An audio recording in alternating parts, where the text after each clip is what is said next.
नमस्कार। एडो inspired channel में आपका बहुत बहुत स्वागत है।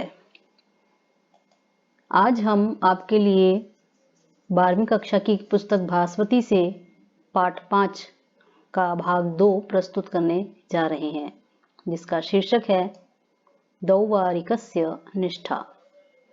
दौवारिकस्य निष्ठा पाठ के माध्यम से कर्तव्य के प्रति निष्ठा, ईमानदारी एवं स्वामी भक्ति जैसे मूल्यों को प्रतिपादित करने का प्रयास किया गया है। संस्कृत साहित्य के पहले उपन्यास शिवराज विजय से यह पाठ लिया गया है, जिसके लेखक है पंडित अंबिका दत्त व्यास, जिसमें लेखक ने शिवाजी तथा औरंगजेब के संघर्ष को आधार बनाया है। इस पाठ में दुर्ग का द्वारपाल बहुत ही ईमानदारी और स्वामी भक्ति का परिचय देता है। बहुत नाटकीय ढंग से उसकी परीक्षा लेने के लिए गौर सिंह आते हैं और यहाँ संवाद बहुत ही रोचक है, जिसको पढ़ने में पाठक की उत्सुकता निरंतर बनी रहती है। इससे पहले हम पढ़ चुके हैं द्वारपाल सन्यासी वेश में आए व्यक्ति से बातचीत कर रहे हैं, वो संवाद प्रस्तुत है। आइए इनके संवाद को पढ़ते हैं। सन्यासी तथा दौवारिक के मध्य क्या संवाद हुआ।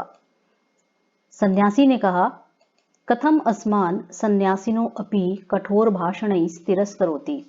यहाँ जो बड़े शब्द हैं हम इनको अलग अलग करते हैं। कथम माने कैसे, अस्मान हमको, हम माने सन्यासिनः अपि सन्यासियों को भी, कठोर भाषणैः तिरस्करोति। यहाँ जो स है उसके स्थान पर विसर्ग हो गया तो बन गया कठोर भाषणैः। आपको कर्ता और क्रिया पर ध्यान देना है। तिरस्करोति हमारा क्रियापद है। तिरस्करोति का अर्थ होता है तिरस्कृत करना, अपमानित करना। इससे पहले आपको याद होगा दौवारिक ने, द्वारपाल ने उसकी निंदा की थी कि कौन आ रहा है बिना बताए, अगर आप उत्तर नहीं देंगे तो हमको आज्ञा है कि आपका वध किया जा सकता है। सन्यासी उसी बात को दौवारिक से आग्रह कर रहे हैं कि हम तो सन्यासी हैं, कठोर भाषण देकर हमारा अपमान मत कीजिए। दौवारिक ने कहा, भगवन सन्यासी तूर्य आश्रम सेवीति प्रणम्यते। ठीक है, आप सन्यासी हैं, आप तूर्य आश्रम के सेवी हैं। इस शब्द को हम पीछे देखेंगे। तूर्य आश्रम सेवी का अभिप्राय क्या है। तूर्य कहते हैं चौथा जो आश्रम होता है हमारा। आपको मालूम होगा मनुष्य को 4 आश्रमों में, मनुष्य के जीवन को 4 आश्रम में बांटा गया है। तो इसमें 3 शब्द हैं, एक है तूर्य, दूसरा शब्द है आश्रम सेवी और तीसरा शब्द है इसमें इति। और इसका अर्थ यहाँ दिया हुआ है चौथे आश्रम का अनुपालन करने वाले। चौथा आश्रम यानी संन्यास आश्रम में आप गए हैं, ये हम आपको आपके वेशभूषा से हम देख रहे हैं आपको कि आप चौथे आश्रम के सन्यासी हैं, इसलिए प्रणम्यते, हम आपको प्रणाम करते हैं। परंतु प्रभु नाम आज्ञाम उल्लंघ्य निज परिचयम अददद देवात्।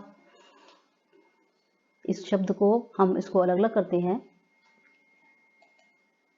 प्रभु नाम आज्ञाम उल्लंघ्य, प्रभु का अर्थ है यहाँ पर शिवाजी, प्रभु माने स्वामी, राजा। राजा शिवाजी की आज्ञा का उल्लंघन करके निज परिचयम अददद एव आयाति इति आकृष्यते। आकृष्यते का अर्थ है आपको इस तरह से तिरस्कृत जो किया गया उसका कारण बता रहे हैं। क्या कारण है उसका? आपको तिरस्कृत करने का हमारा जो कारण है, आपने प्रभु की आज्ञा का उल्लंघन किया है, राजा की आज्ञा का आपने उल्लंघन किया है। पहली बात, उल्लंघन करके, प्रभु नाम आज्ञाम उल्लंघ्य। और दूसरा, आपने अपना परिचय नहीं दिया, निज परिचय, अपना परिचय न देते हुए चले आ रहे हैं, इसलिए आकृष्यते जो हमारी वर्ब है, धातु है, उसका कृष धातु का अर्थ होता है क्रोध करना, क्रोध किया जा रहा है। दौवारिक ने सन्यासी के प्रश्न का उत्तर दे दिया कि वो कठोर भाषण इसलिए बोल रहा है कि उसने अपना परिचय दिए बिना दुर्ग में प्रवेश करने की चेष्टा की और स्वामी जो है प्रभु शिवाजी, उनकी आज्ञा का उल्लंघन किया। सन्यासी ने पुनः पूछा, सत्यम शांतो अयम अपराधः। तो फिर ठीक है, तुम्हारा यह है अपराध। उसको वो कह रहा है अपराध है तुमने जो इतने कठोर वचन बोले। शांतः, शांतो अयम को अलग अलग करेंगे। शांतः माने क्षंतव्य, माफी के योग्य है तुम्हारा यह अपराध। लेकिन सन्यासिनो ब्रह्मचारिणः पंडिताः स्त्रियो बालाश्च न किमपि प्रष्टव्या। पृष्ठव्या इसमें हमारी क्रिया है, पूछा जाना चाहिए, जिसमें तव्यत प्रत्यय का प्रयोग किया गया। क्या पूछा ना लग गया, ना नहीं पूछा जाना चाहिए।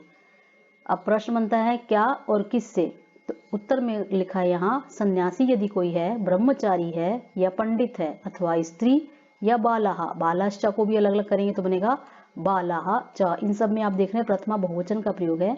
इन सब से न पृष्ठव्यः पूछा ना जाए, किमपि माने कुछ भी। सन्यासी कहना चाहते हैं कि मुझ जैसा सन्यासी हो, कोई ब्रह्मचारी हो या पंडित हो या स्त्री अथवा बच्चा, उनसे कुछ भी ना पूछा जाए, उनको प्रवेश दे दिया जाए। आत्मानम अपरिचयन्तोऽपि प्रवेष्टव्या, अपरिचयन्तो अपि का अर्थ पीछे देखेंगे, इसका अर्थ होता है अपना परिचय दिए बिना भी। आत्मानम माने अपना, और अपरिचयंत का अर्थ होता है परिचय न दिए जाने पर भी। अपने परिचय को यदि वो नहीं देते तो भी उनसे बिना पूछे उनको प्रवेष्टव्या, प्रवेश दे दिया जाना चाहिए। इस बात से दो वारिक सहमत नहीं, और वो क्या कह रहे हैं, सन्यासिन सन्यासिन बहुक्तम विरम न वयम दो वारिकाः ब्रह्मणो अप्याज्ञाम प्रतीक्षामहे। प्रतीक्षामहे, इसको यहाँ क्रिया शब्द को देखिए, प्रतीक्षा करते हैं, लेकिन यहाँ पे ना लग गया, प्रतीक्षा नहीं करते। हम दो वारिक, हम द्वारपाल, ब्रह्मा जी की आज्ञा अगर हो तो भी हम प्रतीक्षा नहीं करते, इसलिए उसको रोक रहे हैं। तुम रुको, बहुत बोल चुके। बहु और उत्तम दो शब्द हैं इसमें। हे सन्यासी बस करो, तुमने बहुत बोल लिया, हम तो ब्रह्मा जी की आज्ञा का प्रतीक्षा नहीं करते। किसकी प्रतीक्षा करते हैं, आगे बताते हैं। केवलम महाराज शिव वीरस्य आज्ञाम वयम शिरसा वहामा। संधि विच्छेद करेंगे तो यहाँ से इसको आज्ञा को अलग करेंगे। महाराज शिववीर की ही आज्ञा हम शिरसा, सिर से, वहाम, वहामहा का अर्थ होता है वहन करते हैं, धारण करते हैं।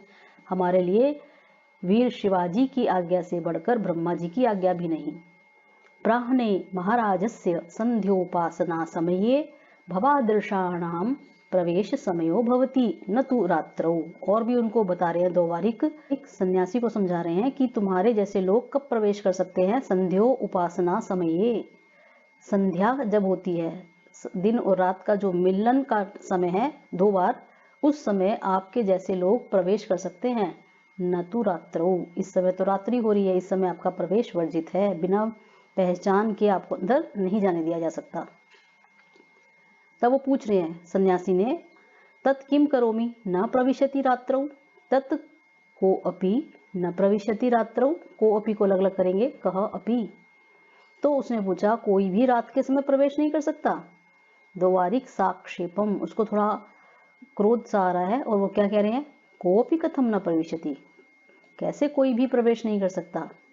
परिचिता वा प्राप्त परिचय पत्रा वा आहूता वा प्रविशन्ति, प्रवेश तो कर सकते हैं जो परिचित हो महाराजा का, या जिसको प्राप्त हो गया है परिचय, या कोई बुलाया गया है, ऐसे लोग प्रवेश कर सकते हैं। नातु के अपि समागता भवादृशः, भवादृशः शब्द का अर्थ होता है आपके जैसे लोग, ये के अपि, जो कोई आपका जैसा हो वो प्रवेश नहीं कर सकता।